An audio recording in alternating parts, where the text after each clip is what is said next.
Демейде биз жаңылыктарда кайсы бир жерде жардыруу болду же төңкөрүш жасалды, саммит өттү деген окуяларды чагылдырабыз. Бирок барган сайын дүйнө боюнча аба ырайындагы кубулуштар жаңылыкка чыкчу болду. Быйылкы жайда Демейде салкын өлкөлөрдө ысык болуп, жамгырлуу өлкөлөрдө токойлор өрттөндү. Булар глобалдык климаттын өзгөрүүсүнөн улам болуп жатабы? Кыргызстандын калкы климат өзгөрүп жатканына канчалык маани берет? Мөңгүлөрдүн ээлеп жатканы, Кыргызстан аба ырайындагы олку солкулар тууралуу сапар берүүбүздө сөз кылабыз.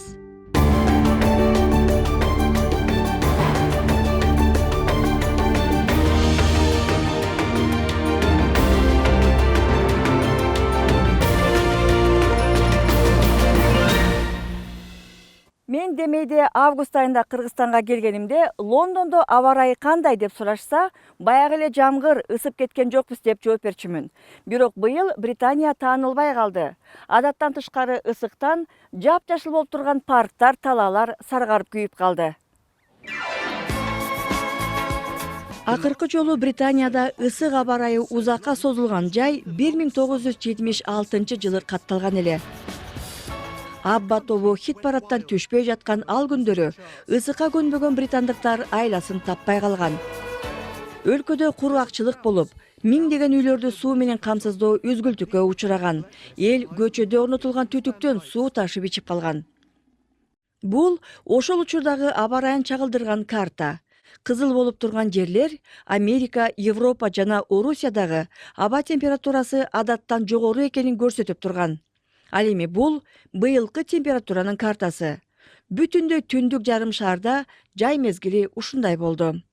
Окумуштуулар муну климаттын өзгөрүүсү менен байланышы бар болду бекен деп изилдеп келишкен. Алар жооп тапты окшойт. Албетте ооба. Мындан 15 жыл мурун байланыш болушу мүмкүн дегенибиз менен белгилүү бир кубулуш ошондон улам болду дей албас элек. Азыр болсо аба ырайындагы айрым кескин кубулуштар климаттын өзгөрүшүнө байланышы бар экени ачык болуп калды. Бул графиктен Британияда 1900 жылдан тартып июнь айындагы түшкү орточо температура кандай өзгөрүп келгенин көрүүгө болот. Компьютердик модельге ылайык аба температурасынын өсүү багыты дагы улана бермекчи. Соңку жылдары Калифорнияда жана түштүк Австралияда токойлор өрттөнүп келди. Быйылкы жай бул жакта соңку 100 жылдагы эң ысык мезгил болду. Оксфорд университетиндеги илимпоздор климаттын жылуулануусу Европага кандай таасир эткенин изилдөөдө.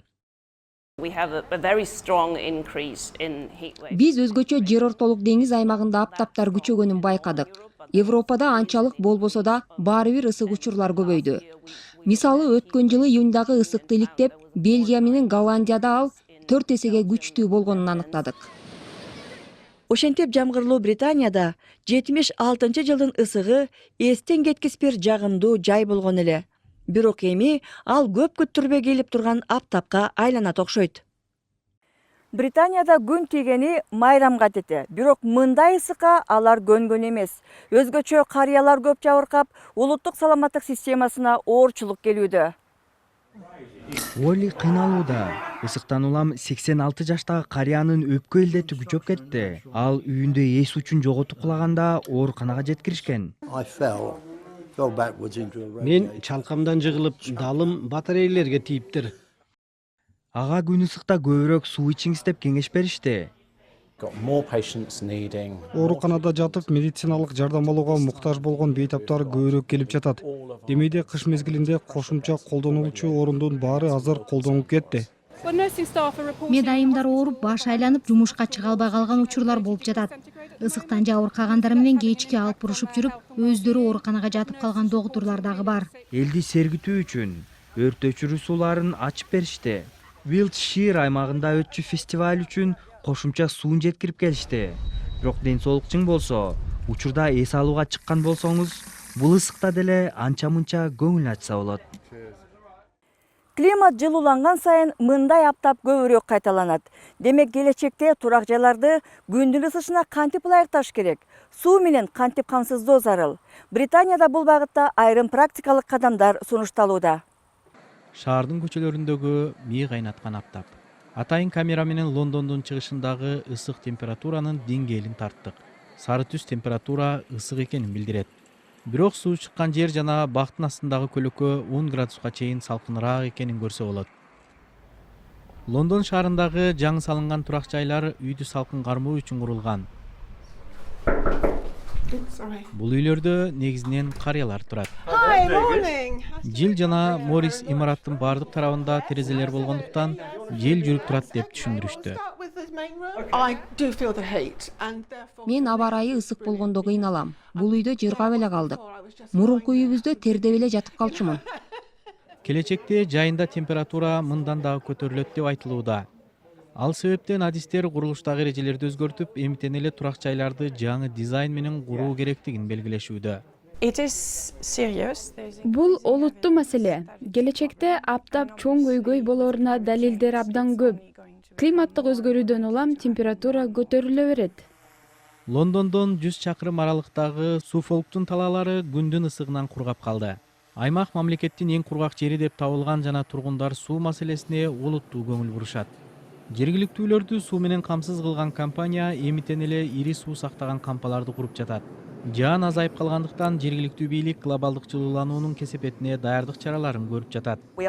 Суу баалуу ресурска айланганы калетсиз. Элди суу менен камсыз кылган компаниялардын баары келечекке даярдык чараларын көрүшү абзел. Англиянын түштүк батыш тарабындагы суу сактагыч кургап калган. Жыл сайын температура көтөрүлүп жаткандыктан адам өмүрү дагы коркунучта экени бышык. Албетте быйыл жайкы аптап Британияны гана эмес, демейде салкын болгон өлкөлөрдү дагы каптады. Бир сыйра сереп салалы. Бүтүндөй түндүк жарым шарда абанын рекорддук температурасы катталды. Жапониядан баштайлы. Демейде салкын делген бул жакта аба болуп көрбөгөндөй ысып, Токиодо 41 градуска жетти. Ал эми аптаптуу ысыктын алдында тынбай жамгыр төгүп, катуу суу ташкындар болгон эле. Рекордтор күндүзгү гана эмес, түнкү да температурада катталды. Оманда түнкү температуранын эң жогорку көрсөткүчү катталып, абанын ысыгы түнкүсүн 42 градустан төмөн түшкөн эмес. Грузияда күндүзү 41 градус ысык болуп жатты. Буга чейин мынчалык ысыган эмес. Ал эми Африканын түндүгүндө, Алжирде аба температурасы 51 градуска жетери айтылууда. Жайкы аптап Европанын бир нече өлкөсү үчүн да адаттан тышкары болду. Скандинавияны карайлы. Швецияда быйылкы май айы каттоо башталгандан берки эң ысык болгон. Бүтүндөй Арктика алкагында рекорддук температура катталып, көп жерде токойлор өрттөндү. Быйылкы узак чайда Британияда дагы жамгыр жаабай токой өрттөрү болуп келди. Ушул сыяктуу абал Канаданын чыгыш аймактарында да болуп, Монреальда соңку 147 жылдагы эң ысык температура катталды.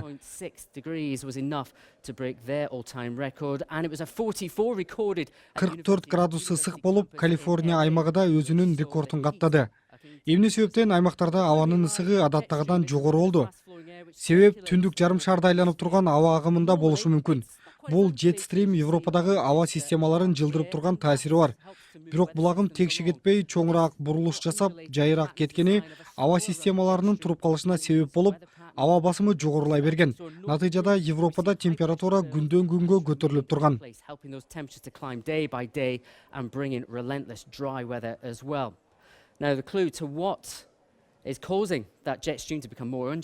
Ал эми эмне себептен абанын агымы жайыраак жүрүп калды экен?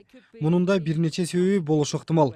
Биринчиден Арктика аймагы. Бул жакта муз катмары кыш келгенде өсүп турат. Бирок былтыркы кышта муздун калыптанышы эң төмөнкү көрсөткүчтө болду. Ошондуктан мейлүүн болуп, Арктика менен Эквадор аймагы ортосундагы температура катуу айырмаланган жок. Ал эми айырма чоң болгондо Jet Stream да күчтөнмөк. Ошону менен бирге Атлантика ортосундагы абалга да көңүл буруу зарыл. Бул жерде батыш тарапта Америка, чыгышта Африка, ал эми ортодо жашыл көк түстөгү аймак абанын температурасы демейдегиден төмөн экенин көрсөтүүдө. Мунун өзү дүйнө боюнча аба ырайына таасир этет. Алар атлантикалык бороондордун калыптанышына алып келет. Ал эми быйыл мындай бороондор көп болгон жок. Натыйжада Jet Stream жайраак агып, дүйнө боюнча аба системалары туруктуу орноп калды. Кайсы бир жер үчүн 40 градус ысык кадыресе көрүнүш болсо, адатта жайы салкын өлкө үчүн бул өтө ысык. Ошондой өлкөлөрдүн бири Жапония болду. Жапонияда быйылкы жайдагы ысык көп кишинин өмүрүн кыйды. Андыктан бул ыктыярчылар алдын ала чыгып карыяларга кам көрүүдө. 74 жаштагы Имако Чихама жалгыз жашайт. Анын кыздары улам чалып, анын абалын сурап турушат. Мен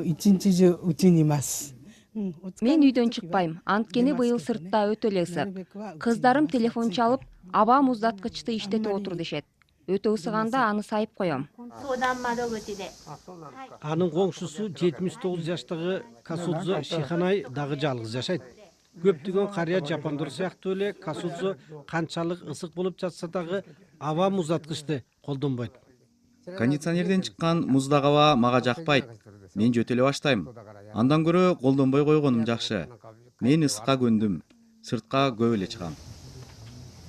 Бирок баары бир карыялар этият болушу керек.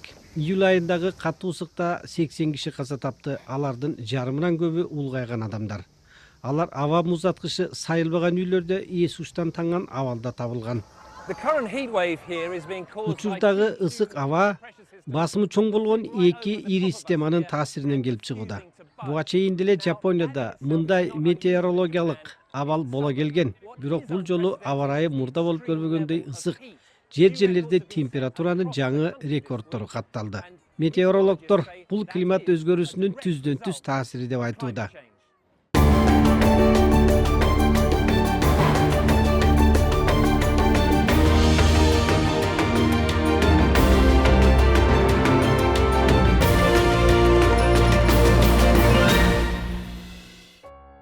Дүйнөдө табигый өрт жыл сайын Британия территориясынан 20 эсе чоң аймакты жалмап коет.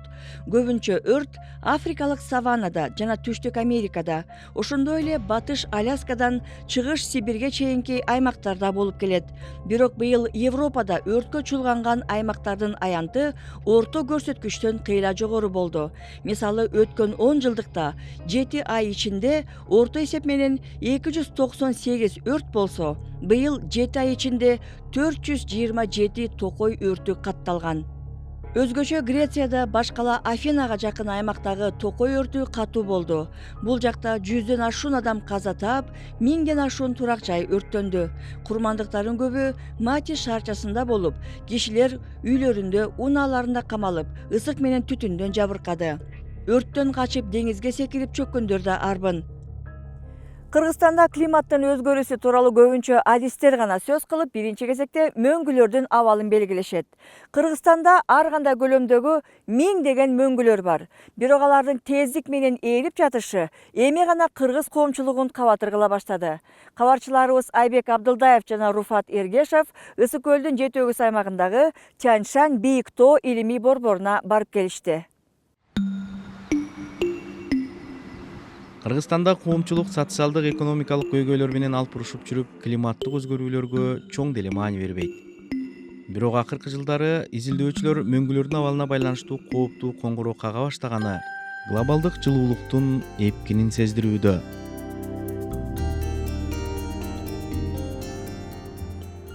Биз Ысык көлдүн түштүк тарабындагы Кызыл Суу айылында жайгашкан Улуттук Илимдер Академиясынын Тянь-Шань бийик тоолуу илимий борборуна мына ушул суроого жооп издеп келдик. Борбордогу илимий топтун кезектеги сапарын күтүп жүрүп, изилдөөчүлөр Карабаткак деп аталган мөңгүгө байкоо салганы жүрүп жатканда, биз дагы топко кошулдук. Биз сапар алган мөңгүгө өткөн кылымдын тээ 47-жылдарынан тарта эле такай байкоо жүргүзүлүп келген. Кызматкерлер жетекчиликтин көрсөтмөлөрүн алгандан кийин Чоң Кызыл Суу капчыгайындагы станциясын көздөй бет алдык.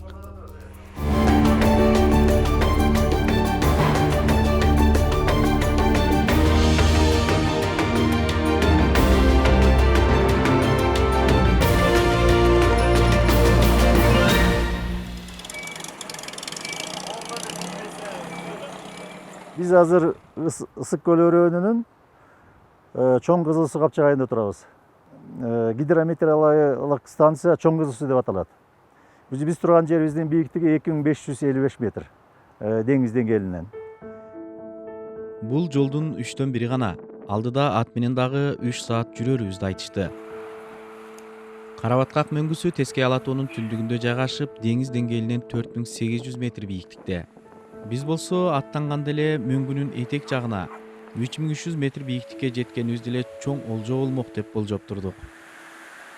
Биз азыр ушул көп жылдардан бери Ысык көлдүн Карабаткак деген мөңгүсүндө илимий изилдөөлөрдү жүргүзгөн топ менен кезектеги илимий экспедицияга баратабыз. Жолдун жарымын унаада келдик, жарымын ат менен баратабыз. Жол татаал экен. 3 сааттык жол деди, азыр жолдун жарымын бастык. Бул Карабаткак мөңгүсү негизи Ысык көл өрөөнүндөгү чоң мөңгүлөрдүн бири, бирок абдан бат ээрип аткан мөңгү катары дагы окумуштуулар көрсөтүп атышат. Аз биз ошону жеринен барып көрүп келебиз.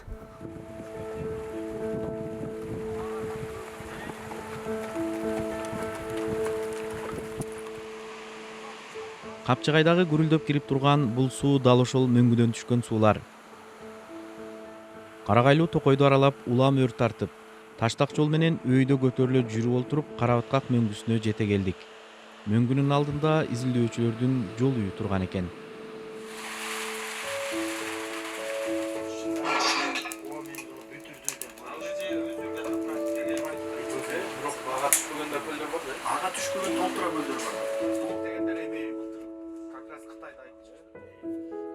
Карабаткак мөңгүсүнүн бизге көрүнүп турган жерин илимпоздор мөңгүнүн тили деп аташат экен. Мөңгүнүн тездик менен ээрип жатканын бул соңку жылдары пайда болгон көл көрсөтүп тургандай. 200 000 метр кубту түзгөн көл чоң эле аянтты ээлеп турган экен. Азыр бул көлдүн үстүндө дагы өзүнчө көлмө топтолуп жатканына күбө болдук. 60-жылдан тартып бүгүнкү күнгө чейин 500 метрге чейин азайып кеткен, артка чегинип кеткен. Ошондон улам биз средний мындай эсептеп чыкканбыз. Демек 8-9 метрге бул жыл сайын азаят экен да. Ошондой эле мына биз көрүп аткан көл бул акыркы 4-5 жылда пайда болгон көл. Төмөн жакта биз дагы чоң көлүн көрбөдүк. Эми бул жерге дагы мына көл пайда болду. Мөңгүн жогору жактан дагы ээрип атат да. Ошол жактан ээрип, ошол жактан суу болуп агып келип отуруп, могинтип мөңгүнүн үстүн жырып, жарака пайда болуп, ошо жарака менен агып келип атат да.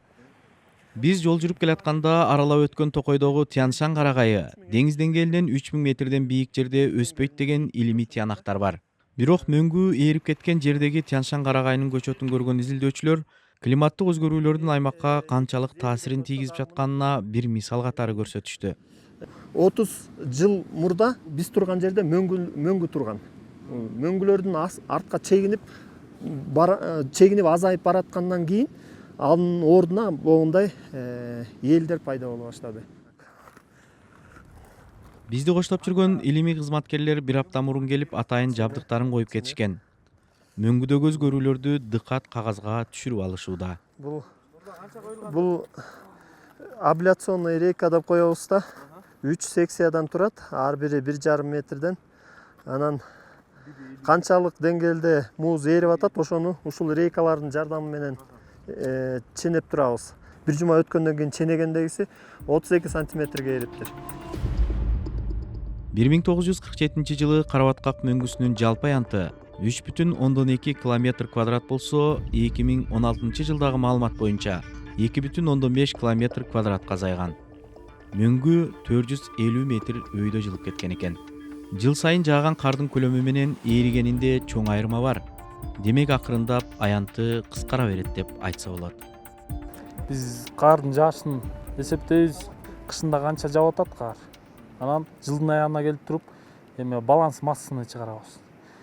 Жалпак тил менен айтканда бул жайында, жайкы мезгилде канча суу ээрип кетти, ошону эсептейбиз. Анан кышкысын болсо канча кар жаап берип атат. Анан баланс масса ошондо плюска кетип атабы же минуска кетип атабы, жалпак тил менен түшүндүрүп бергенде. Көп жылдык изилдөөлөр боюнча жалаң эле минуска кетип атат. Толукталбай атат да. Демек ээриген муздун орду толукталбай атат. Толукталбай атат да.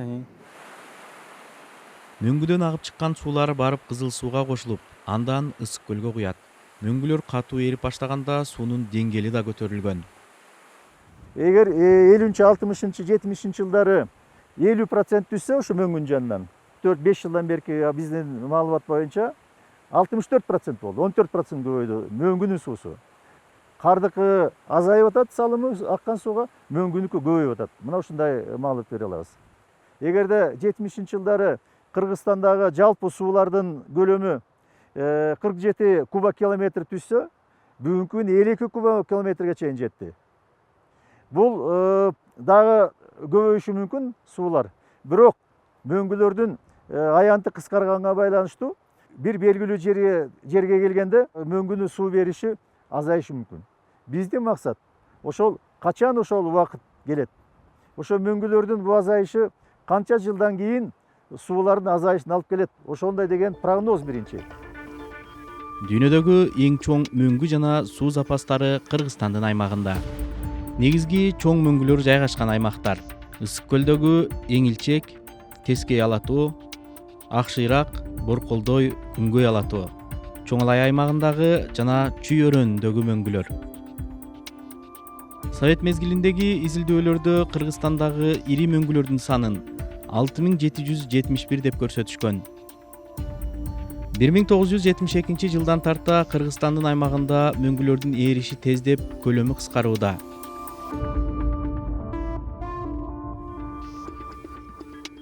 Суулардын деңгээли азыр көтөрүлүп жаткан менен бир учур келгенде мөңгүдөн чыккан суулар тартыла баштайт. Мына ошондо бүтүндөй Борбор Азия чөлкөмүнө таасирин тийгизет.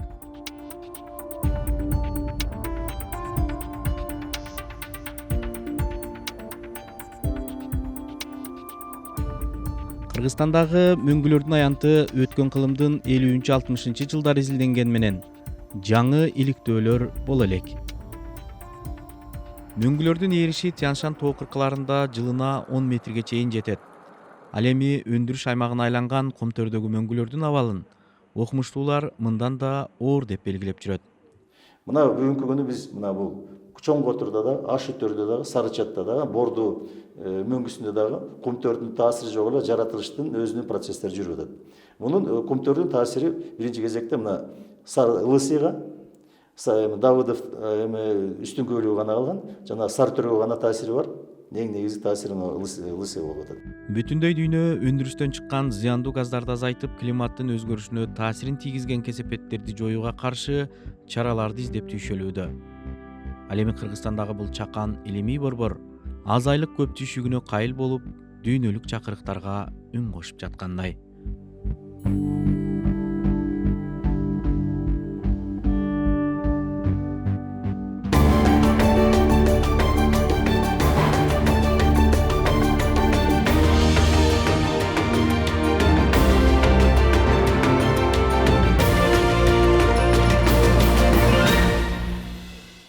Европада ысык аптап орногонун метеорологдор Арктика менен Атлантикадагы системаларга климаттын өзгөрүүсү тийгизген таасир менен түшүндүрүүдө. Ал эми Кыргызстандагы аба ырайынын калыптанышына эмнелер таасир этет? Мөңгүлөрдүн ролу кандай? Быйылкы бирде жамгыр, бирде ысык болгон жайдагы аба ырайын Венера Алымкулкызы иликтеди. Дүйнөнүн көптөгөн мамлекеттеринде быйылкы аба ырайы мурдагы жылдарга салыштырмалуу бир топ эле башкача болду.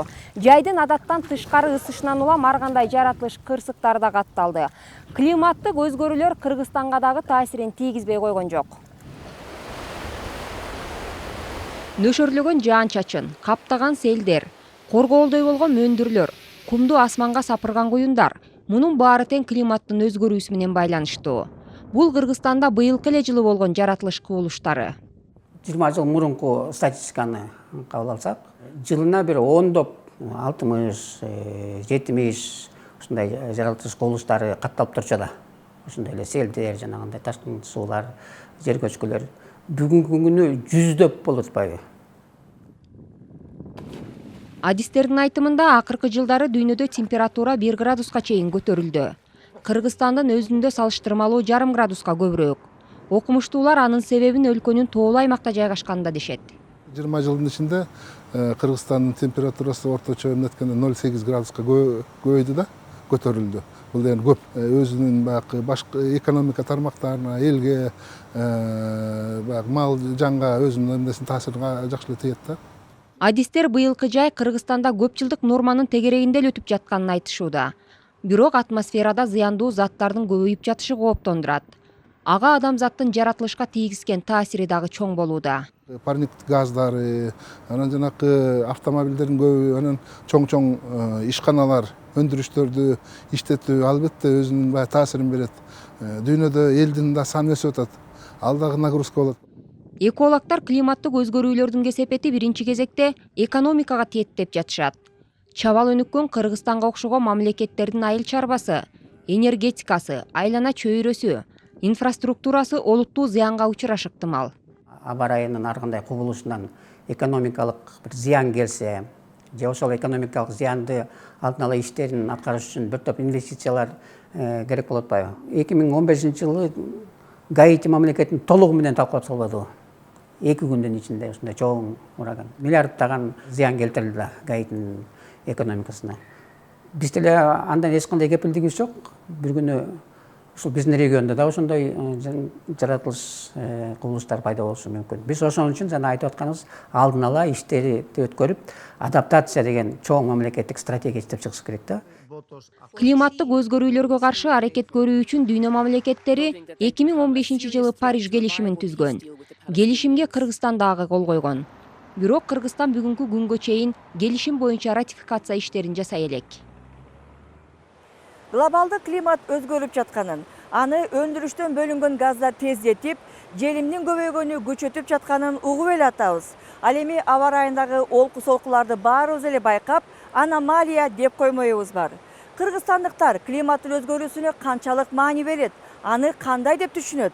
Бул тууралуу Эленора Сагындык кызы баяндайт. Биздин сурамжылоого катышкан кыргызстандыктардын көбүнүн глобалдык климаттын жылууланышы тууралуу маалыматы бар чыкты. Бирок алар бул көйгөйдүн алдын алуу, андан да курчутпоо тууралуу жеке жоопкерчилиги жөнүндө аз билишет экен. Бул аба ырайынын өзгөрүшү кескин түрдө тез ысып, кайра тез муздап кетиши ушул глобалдык немеге байланыштуу да, өзгөрүүгө. Негизи эле ошо кыргызстандыктар глобалдык климат жөнүндө ушул маселе боюнча ойлонот, ушул боюнча түшүнөт деп ойлойсузбу? Биле албадым аны. Аба ырайы тез алмашып, катуу шамалдар болуп, эле чаңды учурганчы. Кышка окшобойт. Жайында болсо өтө ысык болуп кетет кес-кестен. Адамдарга дагы бул аябай таасир этип атат. Мисалы, жүрөгү ооругандардын адамдар уже көбүрөөк болуп калды, гипертониктер көбүрөөк болуп калды. Атмосферага газдар чыгып, анан кийин тоодогу муздар эригенде тез ысып кетип атат да. Сиз өзүңүз жеке глобалдык климаттын жылууланышына каршы мындай жеке жоопкерчилигиңиз менен эмне чараларды көрө алам деп ойлойсуз? Аны айта албайм. Мен эмне иштеген эле чара көрө албайм. Мен колуман эмне келмек эле жалгызчы. Эксперттер глобалдык жылууланууга каршы чара катары ар бир адамга социалдык жоопкерчилик менен керектөөнү үйрөтүү керек дейт. Бул ответственное потребление деп коет эң биринчиден. Мисалы үчүн мен ошол өзүмдүн жашоомдо канчалык алып аткан буюмдарым, канчалык ответственный окружающая средага да. Биз жөн эле мусорду алып көбөйтүп аткан жокпузбу? Мисалы үчүн бул мода болду деп эле ала бербей, эң биринчиден биз ошо керектүүсүн алышыбыз керек. Кейиштүүсү Кыргызстанда глобалдык жылуулануу маселесине карапайым калк эле эмес, өкмөт дагы өз жоопкерчилигин билбей жатат дейт эксперт. Биз аны приоритет кылбай унутуп калып атабыз да. Мисалы үчүн биз келип климаттын өзгөрүшү болуп жатат десек, айтышат, ой, аларды кое тургулачы, биз биякта башка социальный, экономический вопростор көп болуп атат, ошону чечишибиз керек эң биринчи учурда депчи.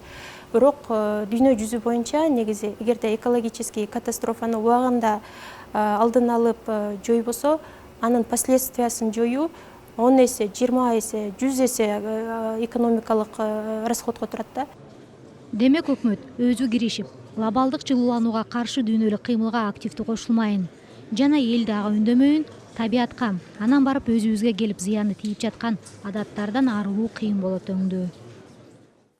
Окумуштуулар жер шарындагы абанын температурасы 2 градуска туруктуу көтөрүлсө, муздар эрип, деңиз деңгээли 10 метрлерге көтөрүлүп, анын кесепеттерине кийлигише албай калар тешүүдө. Бирок ар бир адам күнүмдүк жашоодогу адаттарын өзгөртүп, табиатка аяр мамиле кылса, климатка зыяндуу жагдайларды кыскартууга салым кошуусу ыктымал. Сиздер BBC Кыргыз кызматынын сапар программасын көрдүңүздөр. Кезектеги сапарга чейин саламатта болуңуздар.